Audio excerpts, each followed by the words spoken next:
You know, I was just thinking when I saw that uh the anniversary was coming up.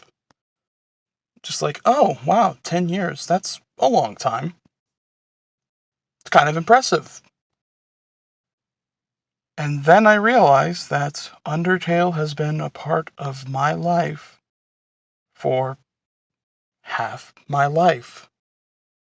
So I figured that I should probably do something special because it has permanently changed how I look at most media I consume.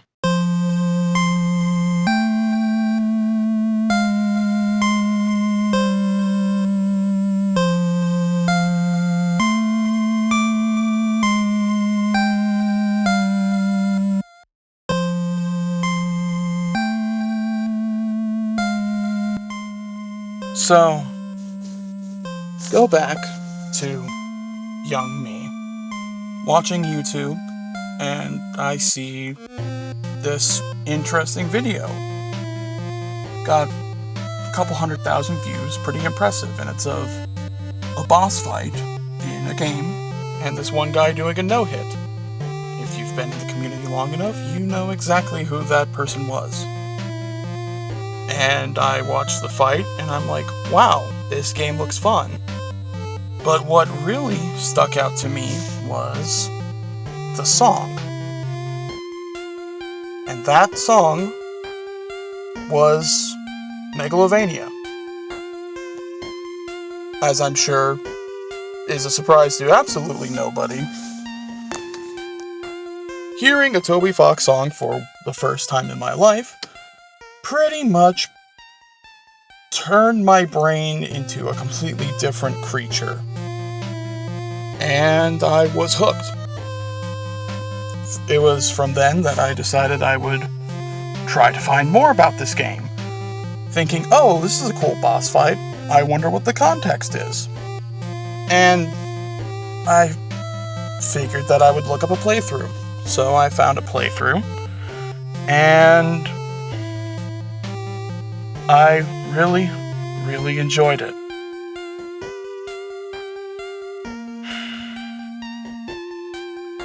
So, Undertale became one of the first video games that I ever bought for myself. And I never looked back.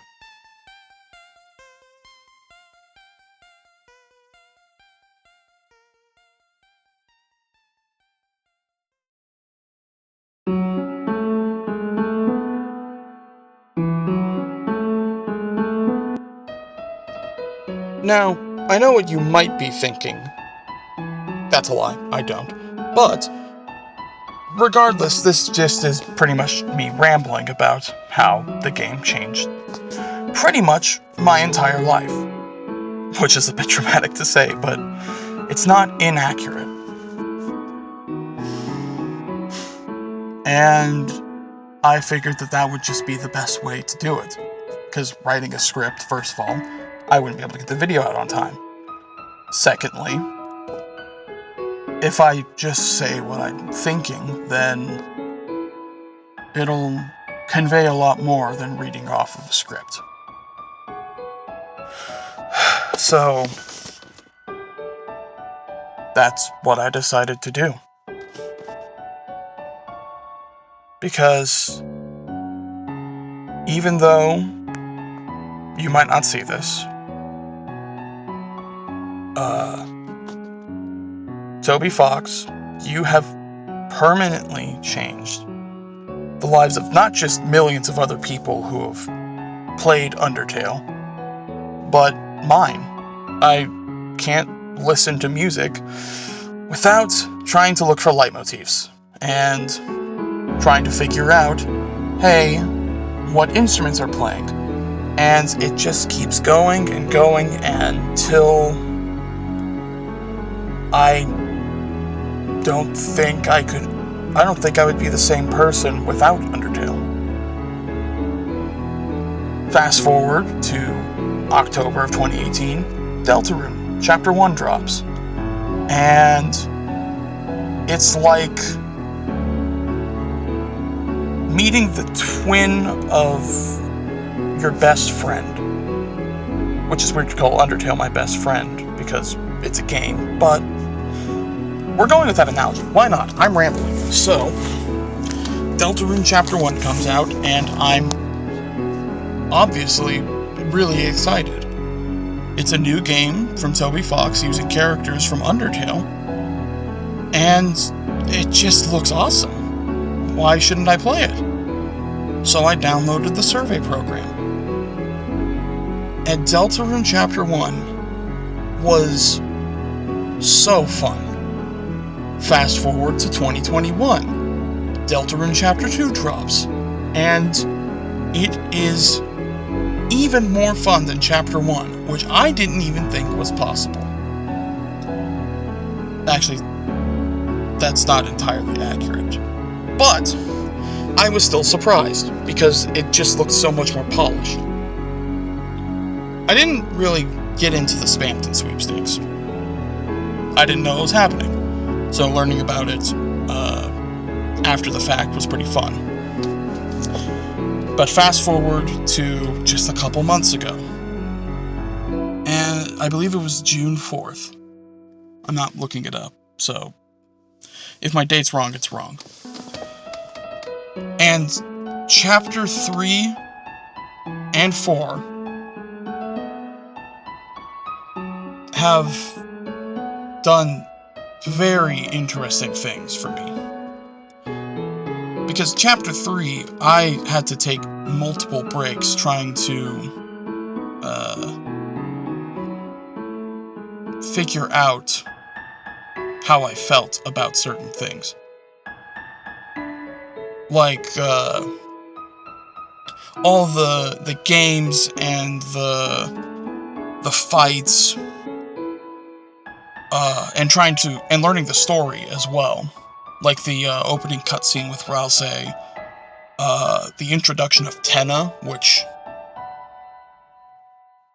oh my god, Tenna. It was a bit much. By the time that I got out of the minigame area and into the actual normal walking section, I felt like my brain was about to explode. So, I continued on, like, obviously enjoying the music, thoroughly so, not discovering most of the secrets while knowing that there were some there. Like that egg room, for instance. That's silly. Just a bit. I don't know how anybody figured that out, but that's fine. I just looked it up later.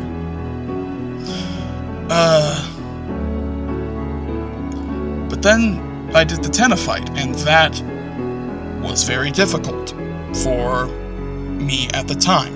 I have since gone back, and it is not that challenging of a fight, or at least not as much of a challenging fight as I thought it was.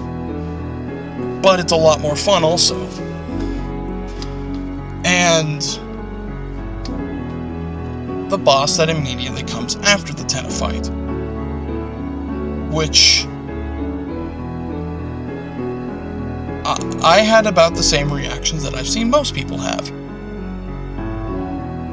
And I am not going to go into it, because that's something that you should experience yourself if you haven't. Which, if you're watching this video, you probably already have. Regardless, not talking about it. Anyway, move on to Chapter 4. I'm still reeling from the ending of Chapter 3. And Chapter 4 was a lot. The section in the holiday house, walking around hometown, and then going into the Dark World.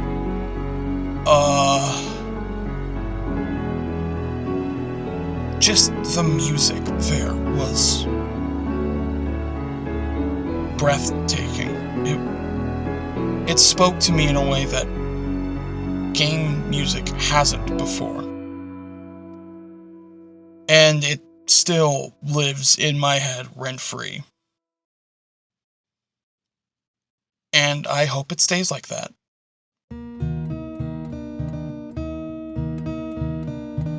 had to take a break so I could mentally process stuff. And because I took that break, I got spoiled on stuff because I foolishly opened up YouTube, and while doing my best to avoid it, I saw the name of one of the OSTs, which was the theme for Chapter 4's Secret Boss. And I'm like, oh, okay, well now I know who it is. And it was interesting. So I go back the next day or the day after, and I managed to discover the boss by myself, which was really cool. I haven't done that before, except with Jevil, I think. I think I found him by myself, but I never beat him on my first playthrough. I only managed to beat him, like, I think it was after Chapter 1 and 2 came to the Switch. I just never went back. Which I probably should have, because that could have been really cool. Anyway, off topic. I go back, I fight the secret boss, and then,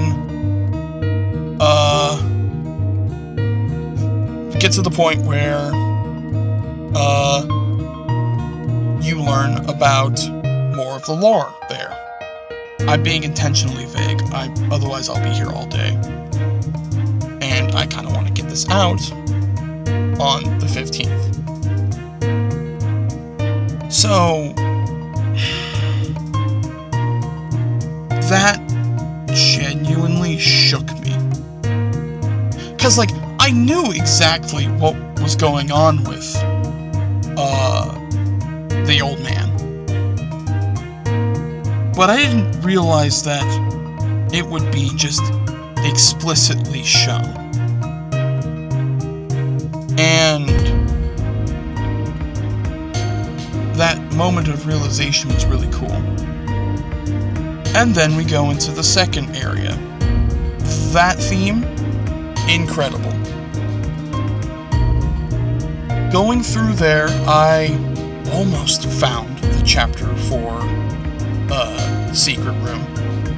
I knew it was there, I just didn't know where it was there. And I wish I had found it.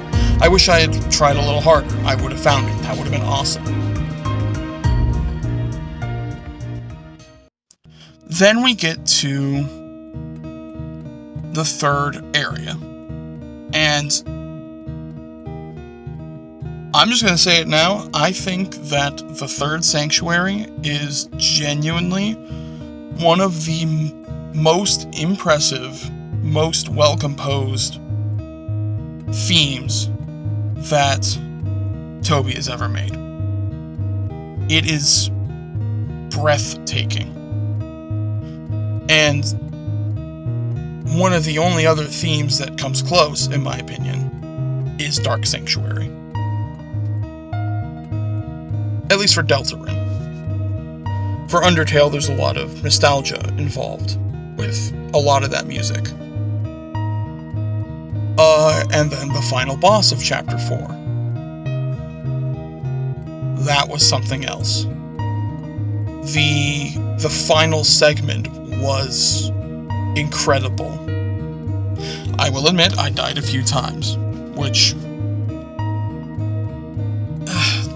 I felt bad dying to those attacks because they were fairly simple looking, but they're deceptively difficult for, like, going through on the first try. But I'm getting off point and I've rambled for about 15-16 minutes.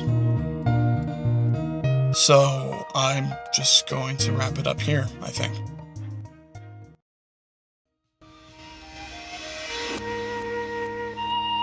Thank you, Toby Fox, for making Undertale, Deltarune, and all the other stuff that you've made that I have looked into afterwards, like music for Homestuck. Although I haven't really gotten into Homestuck.